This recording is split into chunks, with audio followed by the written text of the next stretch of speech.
Buenos días, bienvenido a esta nueva clase. Hoy hablaremos siempre de las emociones en una clase que tiene mucho que ver con la clase anterior. Entonces, seguimos conversando de inteligencia emocional, en particular de cómo se puedan manejar las propias emociones.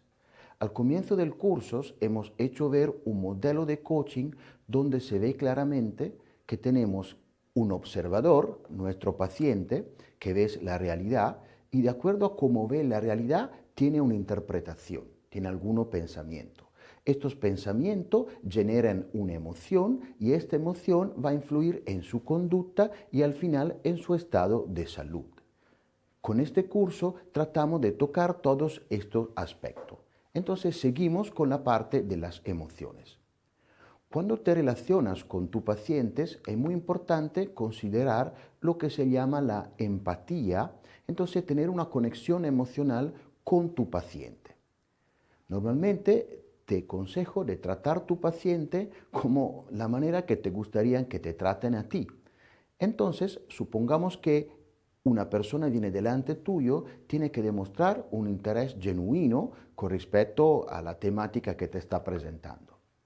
Agradeces al paciente que ha seleccionado tu servicio o tu hospital y mantén una actitud positiva con respecto a toda la sesión que está teniendo con esta persona.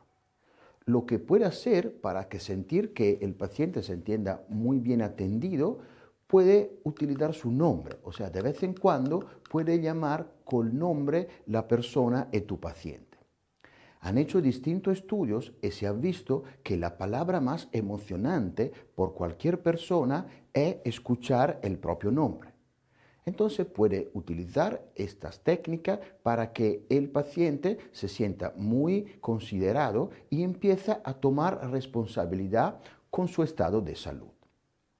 Esta noche vamos a hablar de las emociones, en general la conexión entre la emoción y el estado fisiológico. La disciplina que le quiero presentar hoy se llama la descodificación biológica. Con la descodificación biológica se entiende la relación entre el tema emocional y el tema corporal. Esta disciplina ha sido estudiada por primero de Christian Fletcher, que era un psicoterapeuta y se considera el padre de este sector. En realidad, muchos estudiosos antes estaban hablando de esta conexión, pero él ha delineado bien cómo es esta disciplina. Empezamos con Jung, Carl Gustav Jung, el cual nos dice que la enfermedad no está aquí para ser curada, sino está aquí antes de todo para curarnos. ¿Sí? Entonces, lo que estamos considerando es que vamos a tratar la relación que existe entre enfermedad somatizada en el cuerpo y una emoción reprimida que puede ser el origen de estas enfermedades. Entonces, la biodescodificación es como la búsqueda de la respuesta biológica dentro de nuestro cuerpo. Entonces, te tratamos de comprender cuál es el impacto emocional, el resentir que ha activado un conflicto interno y ha generado una enfermedad. Entender la biodescodificación al final es cambiar nosotros mismos, pero de adentro. El dolor, por esta disciplina, es el lenguaje que tiene el cuerpo para que nos podamos dar cuenta que algo no está funcionando bien en nuestra fisiología. Cuando una persona normalmente se enferma, piensas a una fatalidad, a buscar factores externos, ¿no? Entonces considera la enfermedad como algo que tenemos que atacar, tenemos que luchar y tenemos que vencer, algo con el cual estar en cuenta. Sin embargo, la enfermedad puede ser entendida como un sistema de salvaguardia temporal y para poder entenderla hay que escuchar en nuestro cuerpo biológico así como mental. Es la manera más sana que tiene nuestro organismo de pedirnos que vamos a prestar atención a algunas necesidades que puede ser que no los hemos hecho antes. Empezamos con algún ejemplo un poco más práctico. Empezamos, por ejemplo, con la piel. ¿Mm? Hay una relación bastante fuerte entre una sensación psicológica y lo que pueden ser la enfermedad de la piel. Consideramos, por ejemplo, la psoriasis, ¿no? La psoriasis es una enfermedad que hace que la piel empiece a ponerse mucho más dura, mucho más blanca. Entonces es una enfermedad como inflamatorias.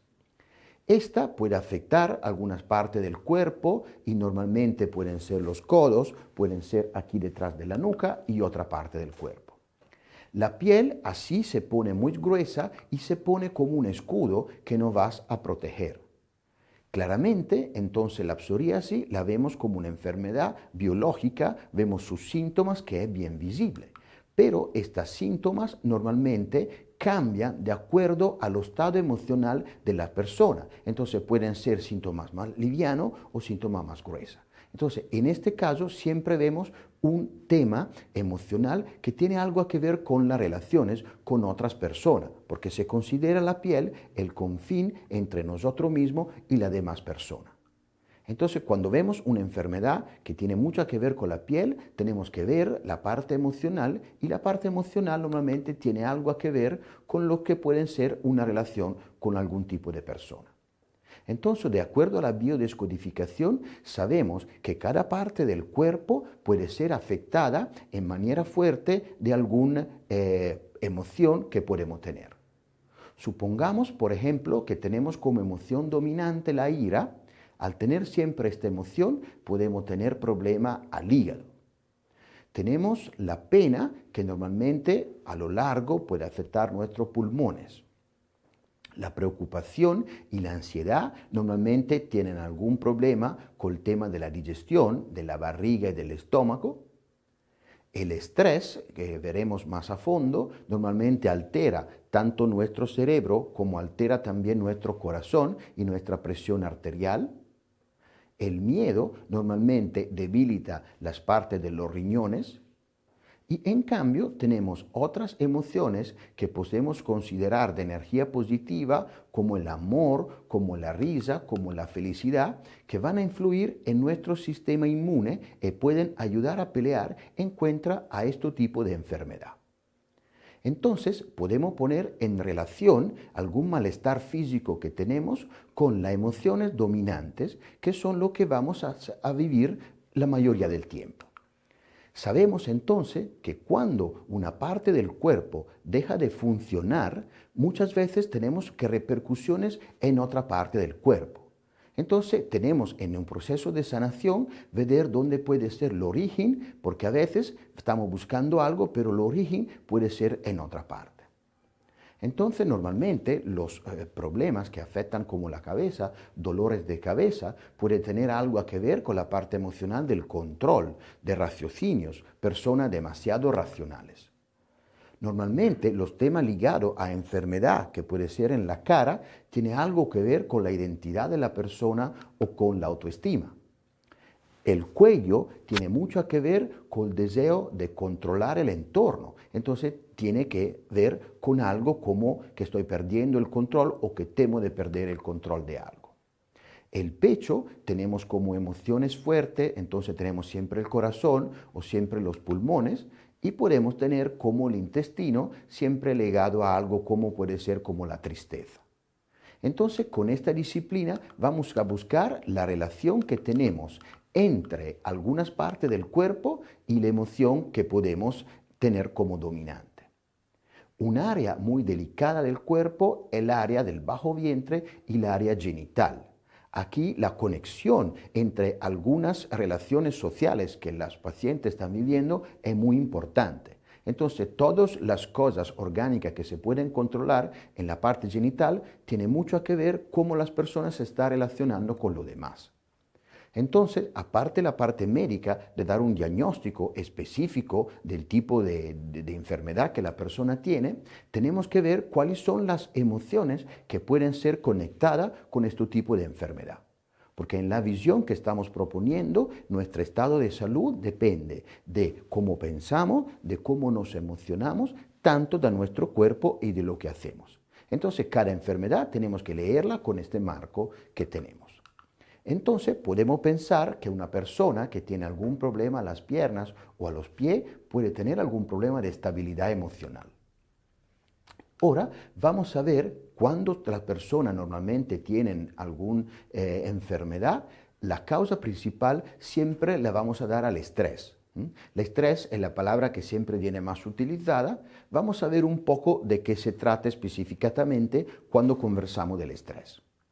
Por estrés se entiende un conjunto de respuestas fisiológicas, bioquímicas, que se dan ante la aparición de un estímulo. Son similares normalmente independientemente de la causa o del estímulo externo. Deriva del griego stringere, que quiere decir provocar una tensión. Entonces, cuando estamos bajo estrés, estamos bajo una tensión. Y normalmente la parte que va en círculo son una risposta fisiológica que son normalmente hormona. Y la hormona del estrés se considera que es el cortisol. Entonces, cuando consideramos el estrés, es una respuesta adaptativa general que puede ser una reacción normal. Pero si esta reacción se prolonga en el tiempo, la vamos a tener mucho tiempo, así vamos a considerar lo que se llama distrés. Por distrés se entiende una respuesta ya patológica.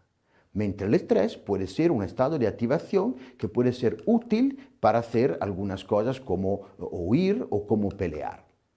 Se considera, ad ejemplo, eustrés, lo estrés que es un estrés positivo, como lo que están viviendo los atletas antes de una lucha o una gara de natación. Entonces, todos los atletas tienen un estrés, tienen una tensión que lo prepara fisiológicamente y esto que se llama eustrés es algo positivo.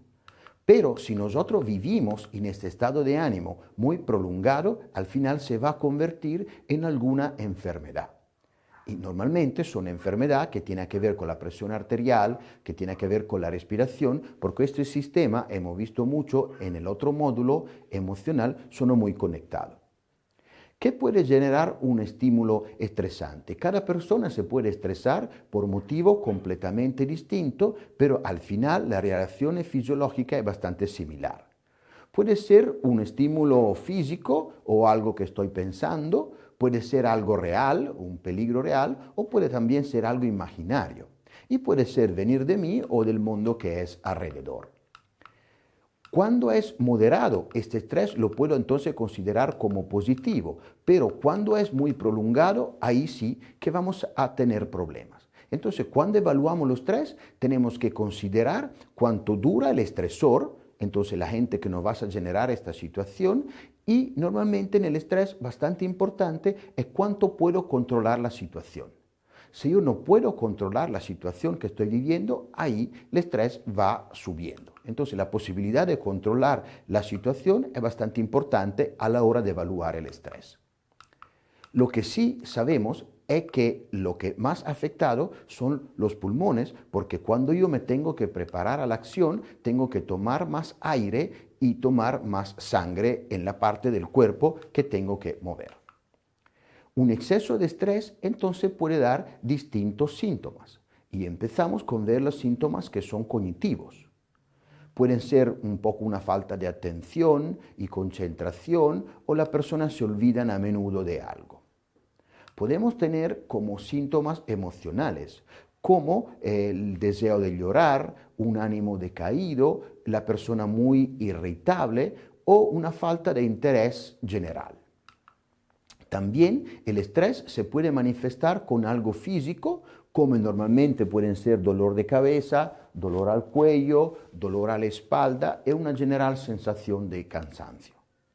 Y también los estrés inciden en factores comportamentales como en un consumo excesivo de comida, de cigarrillo, de bebida, de alcohol o en comportamientos antisocial o un mal humor generalizado. Entonces, cuando yo empiezo a sentir algunos de estos síntomas, es un momento que tengo que prestar atención porque estos síntomas se pueden convertir después de un cierto límite en enfermedad fisiológica que se pueden ver. Las personas que están muy sujetas a estrés son personas que tienen un trabajo delicado y un trabajo emocional como el trabajo del sector médico. Entonces se ha descubierto que un síndrome que se llama síndrome de burnout o del trabajador quemado, que tiene mucho que ver con el sector de la salud. ¿Por qué en particular con el sector de la salud? Porque yo puedo ser estresado por hacer un trabajo con la computadora y esto depende mucho de mí. Pero cuando yo estoy trabajando en un trabajo psicológico, emocional, el estrés es más fuerte porque lo que hago no depende solo de mi esfuerzo, sino también depende del esfuerzo de mi paciente, de otros colaboradores que tengo, entonces pierdo un poco el control de la situación.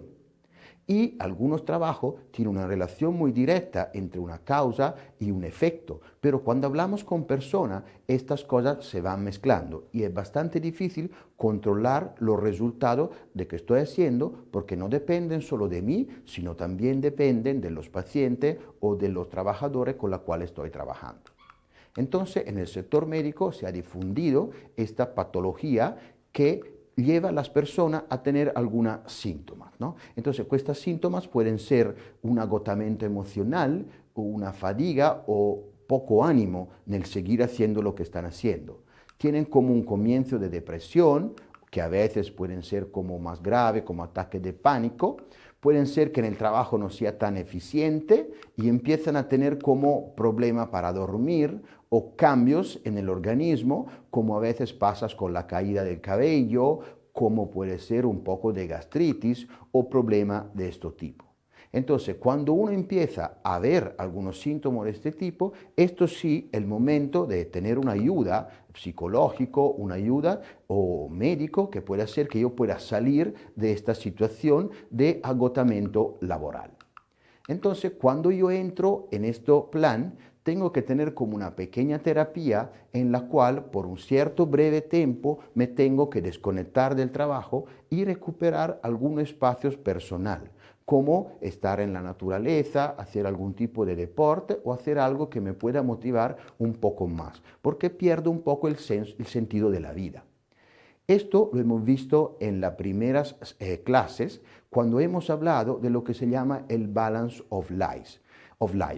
Hemos hecho como un equilibrio de la rueda de la vida, donde sabemos que nuestro equilibrio, nuestro estado de salud depende de algunos de estos factores, como el hacer deporte, ver la familia o ver los amigos. Esto es, cuando uno empieza a hacer la síndrome de burnout, es como pierde este equilibrio, entonces tiene que recuperar por este espacio personal. Entonces, cuando uno tiene o empieza a tener problemas con el estrés, tiene que buscar normalmente cuál es la causa principal de su estrés. Puede ser un problema familiar o un problema de trabajo. Tiene que analizar un poco la situación que está viviendo, porque puede ser que no está en línea con sus valores. Entonces se dice que cuando una persona está trabajando duro por algo que no tiene mucho interés, esto sí se llama estrés. Pero cuando una persona está trabajando duro por algo que ama, esto se llama pasión. Entonces viene un momento en el cual en la vida uno tiene que reflexionar un poco cuál es su rumbo de vida. Y aquí viene lo que hemos visto en las clases, que son los valores y son las creencias. Entonces, ¿qué podemos hacer cuando estamos un poco estresados o tenemos un paciente que está viviendo estas condiciones? Vamos a dedicar un poco más de espacios a las cosas que son importantes y vamos a gestionar un poco el tiempo y la tarea que tenemos que hacer en la vida. Entonces ahí el tema viene de tratar de organizar un poco nuestra prioridad de la vida, porque estamos haciendo demasiadas cosas a la misma vez. Por esto nos puede ayudar una herramienta de Stephen Covey que es hecha para las personas que quieren tener una vida efectiva y de éxito profesional. Entonces, él ha dividido los que hacemos en la vida en 4 partes, de acuerdo a un tema que es de importancia y de urgencia, y ha hecho como una matriz con 4 cuadrantes. Empezamos del primer cuadrante, que dices que algo que es importante y urgente. Y esto es el cuadrante más importante porque ahí van la tarea para producir. Tenemos otro cuadrante donde tenemos cosas que son importantes, sí, pero que no son urgentes. Y estas cosas son tareas que sirven para crecer. Tenemos un cuadrante donde tenemos cosas que no son ni importantes ni urgentes. Entonces, estas se pueden delegar. Y al final tenemos lo que no consideramos ni importante ni urgente y esta sí podemos verla en otro momento. Entonces vamos a hacer de nuevo un pequeño resumen. Si queremos tener productivo, tenemos que enfocarse en lo que es importante y urgente. Entonces, así hacemos lo que se llama apagar incendio, porque muchas veces no hacemos las cosas antes bien, entonces siempre nos quedamos así. Entonces, estas son las primeras cosas que tenemos que hacer. Después tenemos que controlar otra situación que se están convirtiendo importante y dejar al final todas las cosas que sí no son tan importantes y se pueden delegar. Vamos entonces a ver un pequeño dibujito donde podemos ver las cosas, cómo priorizar lo que hacemos en la vida. Entonces vamos a darle de un lado las cosas que tienen más importancia y del otro lado las cosas que tienen menos urgencia. Entonces, de estos 4 cuadrantes, claramente tenemos que hacer ya las cosas que son importantes y urgentes. La otra cosa la vamos a planificar, la otra que no son importantes la vamos a minimizar y otra tarea la vamos a delegar. Entonces, una persona que está estresada está haciendo muchas cosas a la vez. Entonces, tenemos que dar un orden a las cosas y una prioridad a las cosas que son de nuestra vida. Otra emoción que puede generar algunos trastornos, algunas enfermedades, normalmente es la ansiedad. Entonces, después que hemos visto hacer muchas cosas a la vez, normalmente la ansiedad se trata de hablar de algo que va a pasar en el futuro. Entonces, normalmente se trata de un estado mental en el cual nos encontramos porque tenemos la necesidad de tener todo bajo control.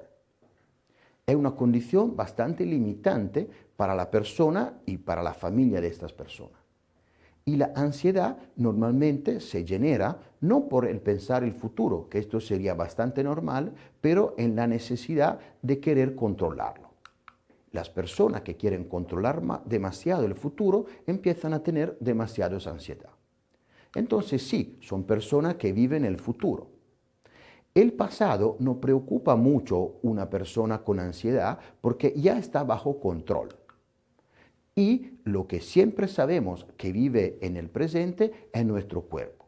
Entonces, cuando tenemos una persona que se proyecta demasiado al futuro, tenemos que hacerlo ver el presente y esto lo hacemos mediante su corporabilidad, para reportarlo a lo que estamos viviendo ahora. Normalmente, ¿qué hace una persona ansiosa? Una persona con ansiedad, cuando está ya comiendo el desayuno, está pensando en el trabajo después. Y cuando estás en el trabajo después, está pensando que tiene que regresar en casa el tráfico. Y cuando está de nuevo en su cama, que ya se termina el día, ya empieza a pensar a lo que le pasará el día siguiente. Entonces, no viviendo el presente, vive constantemente proyectado en el futuro y esto le va a generar algunos tipos de sintomatología. Lo que puede alterar la ansiedad en una persona normalmente puede ser un comportamiento antisocial, un exceso de trabajo, a veces uno hace una dieta o le está faltando el sueño. Entonces, en este caso sí entra en este plan de tener mucha ansiedad. Normalmente, como hemos visto en la programación neurolingüística, tenemos una específica categoría de personas que son las personas visuales. Son las personas normalmente más con ansiedad porque quieren controlar todo mediante la vista. Estas personas normalmente son las que hablan más rápido, son las que respiran muy agitado y muy superficialmente. Son las personas que les gustan sobre todo la actividad que se consideran visuales. A este tipo de personas normalmente no les gustan mucho las sorpresas. ¿Por qué? Porque no pueden controlar lo que acaba de pasarle. Entonces, tal vez unas vacaciones, que puede ser normal por algunos, puede ser un peligro por otra persona que pueden ser que no vayan controlando la situación. Normalmente, estas personas necesitan de un tiempo más para recargarse después de una reunión social. Porque cuando están interactuando a nivel social, no controlando bien lo que está pasando, porque no depende solo de ellos, necesitan un tiempo para recuperarse después. Normalmente no les gusta mucho tomar decisiones o elegir y cuando tú le dices tenemos que hablar, empiezan a preocuparse mucho de lo que tú le vas a decir. Y esta ansiedad tiene bastante que ver con la autoestima de las personas. Y muchas veces te hacen la misma pregunta tantas veces. ¿Por qué? Porque no están seguros de la respuesta que le está dando. Normalmente estas personas, como no solucionan los conflictos por el día, se quedan con estos conflictos cuando se van en la cama y es bastante difícil que puedan dormir, porque todavía no han solucionado todos los temas que tienen en la cabeza. Normalmente se cansan bastante fácilmente físicamente porque este trabajo que tiene en su cabeza lo está verdaderamente agotando. Su productividad entonces es bastante limitada. Y esto hace que estas personas normalmente van a una cita antes o siempre tratan de controlar lo que le pasará. Hacen la maleta antes de ir de vacaciones, ya cuando van a la puerta de su casa ya tienen la llave a su mano, entonces siempre tratan de controlar lo que pasará y ya se preparan para lo que pasará. A estas personas les cuesta mucho perder el control. Así que normalmente cuando tú le hablas puedes saber que esta persona no siempre está presente contigo porque puede ser que está pensando a lo que le pasará en el futuro. Cuando tenemos personas fuertemente ansiosas, entonces, ¿qué podemos hacer para ayudar a estas personas? Primero tenemos que saber que no se borra completamente la ansiedad. Yo la puedo manejar, pero este estado, que es una mezcla de un pensamiento, de una emoción, de lo que hago, la puedo manejar, pero difícilmente la puedo quitar del todo. Lo que puedo hacer es que si le digo de calmarse, esto tampoco va a funcionar.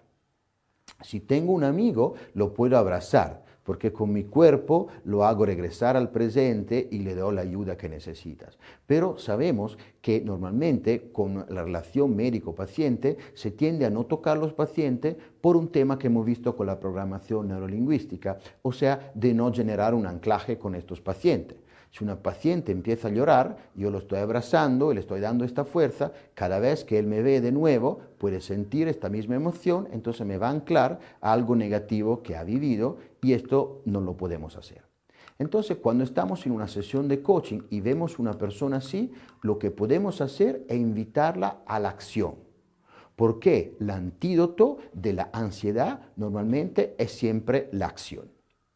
Y no simplemente la decisión de hacer algo, sino hacerlo de verdad. Porque a veces la gente toma una decisión, pero si no la convierte en una acción, en realidad no ha sido una verdadera decisión. Entonces, cuando estamos en esta condición, tratamos que la persona se enfoque en el presente con algo concreto que la persona tiene que hacer.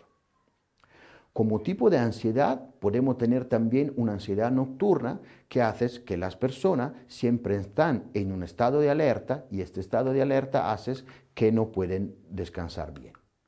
La ansiedad también la podemos tener con respecto a la comida. Podemos tener personas que pierden el control y entonces empiezan a comer dulce o comer otras cosas que edad que están teniendo.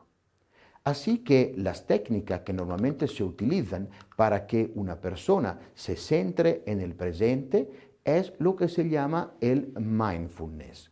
Quiere decir atención plena. Y por atención plena se entiende enfocarse en lo que estamos haciendo en este preciso instante.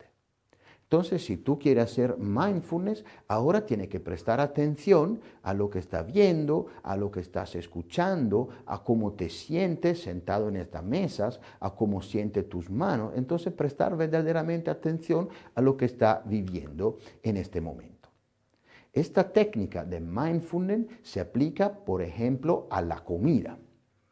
¿Por qué? Una persona que normalmente tiene mucha ansiedad no disfruta de su comida. ¿Por qué? Porque cuando estás comiendo ya está pensando a lo que tiene que hacer después. Y si tiene que solucionar un problema, su sangre, en lugar de irse en la barriga para prepararse a la comida, está yendo por otro lado para solucionar problemas de trabajo. El mindfulness así es una técnica de atención plena que te puede ayudar a superar un poco lo que es tu ansiedad. Normalmente pensamos que para hacer esta técnica de meditación tenemos que ponernos ropa particular como naranja, que nos tenemos que poner en posición rara. En realidad no es absolutamente así. Lo que es mindfulness o meditación no tiene nada que ver con esto, simplemente tiene que ver con prestar atención a tu cuerpo, a tus sensaciones. Y esto no lo tiene que hacer en un lugar específico, ir a una clase de yoga o ir en un templo particular. Esto lo puede hacer en cualquier momento. Donde estás, con quién estás, puede prestar atención a lo que te está pasando. Entonces no tiene que tener mucha preparación en esto. El mindfulness, entonces, es cómo prestar atención también a tu respiración. Cómo entra el aire en tus pulmones, cómo te carga de energía, cómo sale el aire de tus pulmones y el ruido que haces, la temperatura del aire que está entrando en tu cuerpo. Prestar atención a todo esto y sobre todo la respiración es la primera parte de lo que se llama la meditación. Porque la meditación no es otra cosa que empezar a controlar la respiración. Y de acuerdo a cómo yo estoy controlando la respiración, poco a poco voy a controlar mi pensamiento y puedo generar un estado emocional de bienestar. Todo podemos empezar a prestar más atención a nuestro cuerpo, a nuestra ropa, cómo nos sentimos en nuestra posición actual. Entonces todo el mundo puede hacer y prestar atención a su propio cuerpo personal. Después podemos desarrollar distintos niveles de estas capacidades. Entonces ahí sí, hay personas que son maestros de yoga o de budismo que llegan a procesos mucho más profundos de lo que puede una persona normal. Y con este aspecto han hecho muchos estudios de los beneficios de lo que es hacer meditación. Porque hacer meditación hace que nuestra onda cerebral vayan cambiando de alguna manera y estos cambios van a generar como un bienestar de nuestros sistemas inmunes. Así que si queremos en realidad controlar nuestro estado de relajación, de equilibrio que tenemos que controlar todos estos aspectos de cómo nos sentimos conectados con nosotros mismos. Y han demostrado que esto reduce el envejecimiento cerebral, posee efectos como son antidepresivos, mejora la concentración, combate la ansiedad. Y esta primera parte de la meditación se puede hacer con lo que se llaman también mantras. ¿Han escuchado estas palabras de mantras? En realidad, mantras quiere decir man, que viene de mente, y tra, que es una proyección. Entonces, ¿cómo es la proyección de nuestra mente y cómo son las vibraciones que tenemos? El mantra es un sonido, es como una vibración que viene en todo nuestro cuerpo y al conectarse con esta manera, con esta vibración, recuperamos un poco el equilibrio con nuestro cuerpo. Uno puede utilizar la técnica que quiere para sentirse mejor, para recuperar este equilibrio entre lo que se emocionas, lo que piensas y lo que haces. Hay distintas técnicas y de acuerdo a cómo uno se sintoniza con esta disciplina. Le hago un ejemplo, ahora lo que está bastante en voga a la moda es una disciplina hawaiana que se llama Ho'oponopono. La facilidad de esta técnica de prestar atención a las propias emociones está basada en 4 palabras. O sea, cuando una persona pronuncia estas 4 palabras, se pone en el estado de ánimo correcto. Cuando una persona trata de controlar su estado emocional, tiene por un poco tiempo olvidarse de su cerebro, de todas las explicaciones racionales. Tenemos que entrar en otra dimensión que nos conecta más con nuestra parte más íntima. Estas 4 palabras son muy simples y por esta teoría se ha muy difundido. Por ejemplo, la primera dice perdóname. El perdonar a uno mismo y a los demás te pone en un estado de ánimo de paz y tranquilidad. Otra palabra es lo siento. Por lo que está pasando, yo comunico mis emocionalidad. Al final, gracias.